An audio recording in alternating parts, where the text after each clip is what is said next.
Alright, this is Retroactive Continuity Dave, here to talk to you about what we're going to do in this video.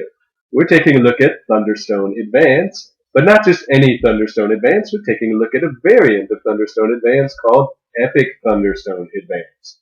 So, if you don't know the rules to Thunderstone, you should go back and watch some other videos on that by other people who are in the know, and then come back and take a look at this. Epic Thunderstone Advance is a variant that seeks to streamline the game, but also give you more variety so you can have a better deck building experience. Let's take a look at the game. What I'm going to do in this video is basically cover the rules so you can set up the game and know what to do during gameplay, and then I'll give you my thoughts as to whether I feel this variant improves the game, and that will be a wrap. So let's take a look at Epic Thunderstone Advance.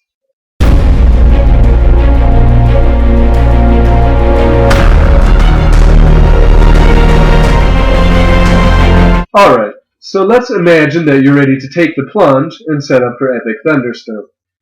First thing I recommend doing is taking all your level 1 heroes and shuffling all of them together into one giant pile. This will allow you to divide them into the 4 piles you see here for the heroes, and that will prepare the hero area of the board for gameplay.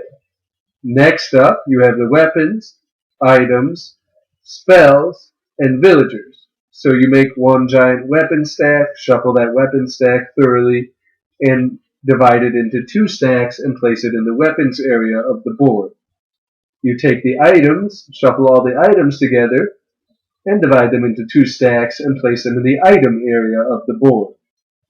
You take all the spells, shuffle all the spells together, and divide them into 2 stacks and place them in the spell area of the board. Finally, you take all the villagers, shuffle all the villagers together, and divide them into 2 stacks and place them in the villager area of the board. At this point, your village is virtually set up. The only thing you need to add are the always available cards, such as the regular, the long spear, the torch, that sort of thing.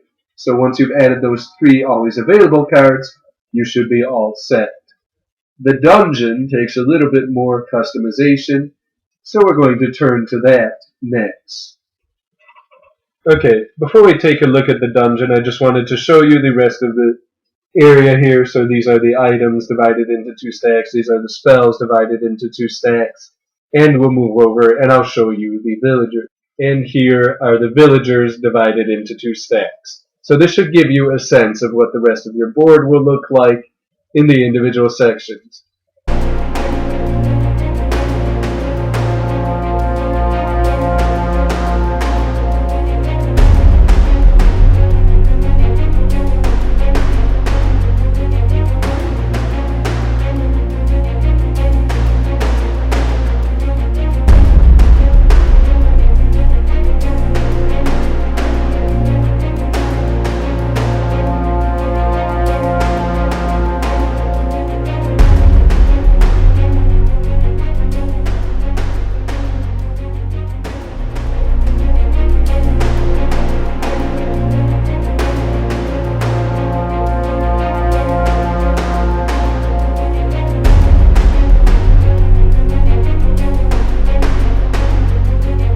Alright, you can see I've separated the enemy cards out here.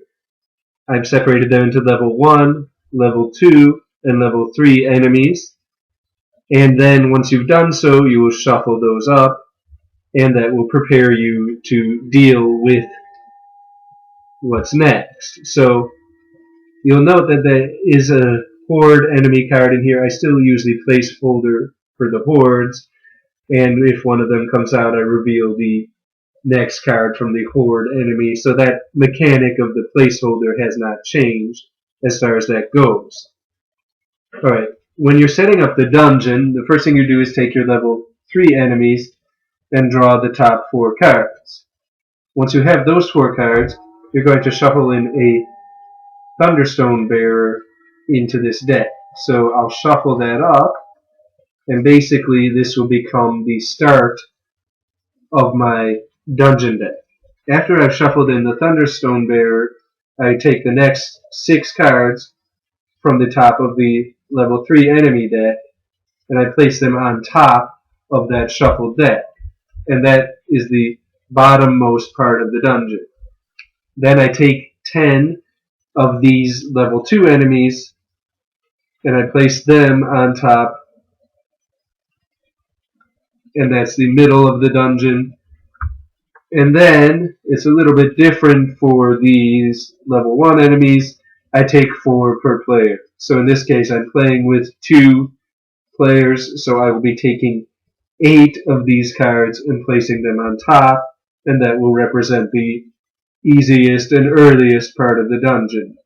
Then I will be ready with the dungeon deck. I'll place the dungeon deck up at the top of the board where it goes, and I am set to play Epic Thunderstone.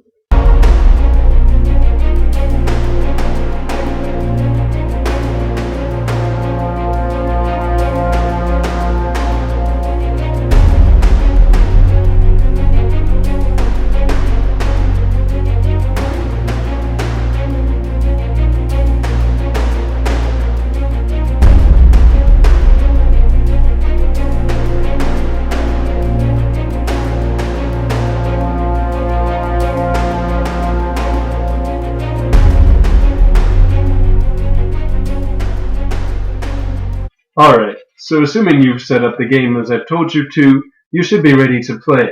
You have the always available cards out, and now it's time to populate your dungeon. In order to populate the dungeon, you just draw the top cards. I've selected to use the wilderness side of the board. The only difference is there's an extra 4th rank, and the darkness penalties are less than if I had actually gone with the dungeon side of the board, where there are only 3 ranks, but the penalties are steeper for each rank in terms of negatives to your attack. In any case, let's populate the dungeon. Here is a first card here. This is one of those horde placeholder cards I mentioned. This is a soul stolen enemy, so in order to place this, we set aside the placeholder and draw from the deck here. You can see that the difficulty to defeat this particular one is a 4, and we place that over there. Then we draw the next top card, and it is also a soul stolen. Promise I shuffle. So the next one of these horde enemies is a 5 to defeat. You can see that in the shield in the upper corner.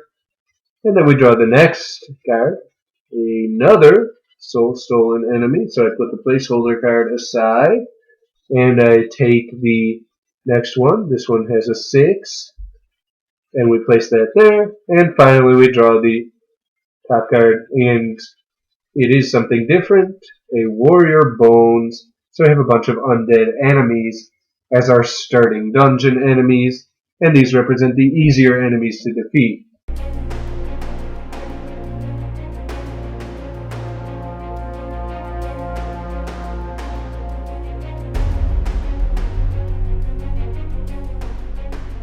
Alright, so let's take a little bit of a long view of the board here.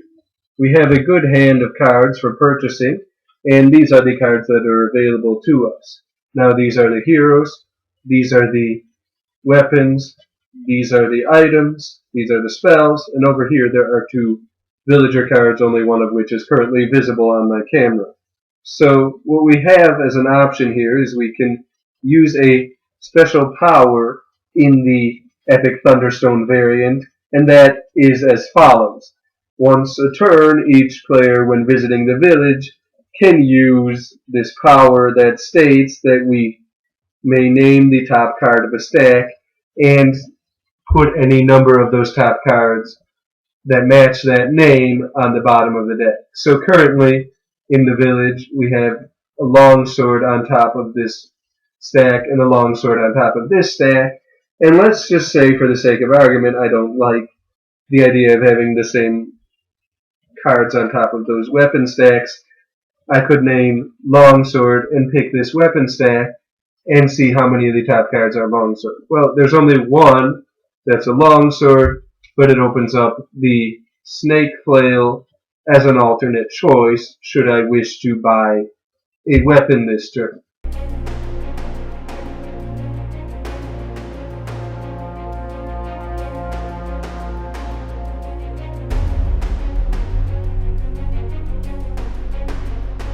Welcome back.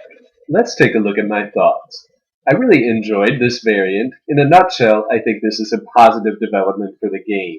The ability to have access to potentially any card from the village is really a boon as far as I'm concerned, in that it gives you a little more strategy in terms of building your deck, which is really what the goal of a deck builder is all about, is being able to pick and choose what you think will give you the best path to victory. The added village ability was really a help for this, as you could get some more cards circulating through the village, and it really did give it that epic feel. If I had one complaint, it was the dungeon. I felt like the dungeon was a little bit limited, at least with the cards I had from the base set, in terms of what came out. We had a lot of those Soul Stolen Undead cards come out, and not so many variants of other cards, at least in the early stages of the game. I think this could be easily remedied if you enjoy the game by buying some of the expansions, so this really isn't a flaw in the game itself, maybe just a flaw in my collection. Anyway, that's my thoughts on Epic Thunderstone Advance. If you liked it, go check it out.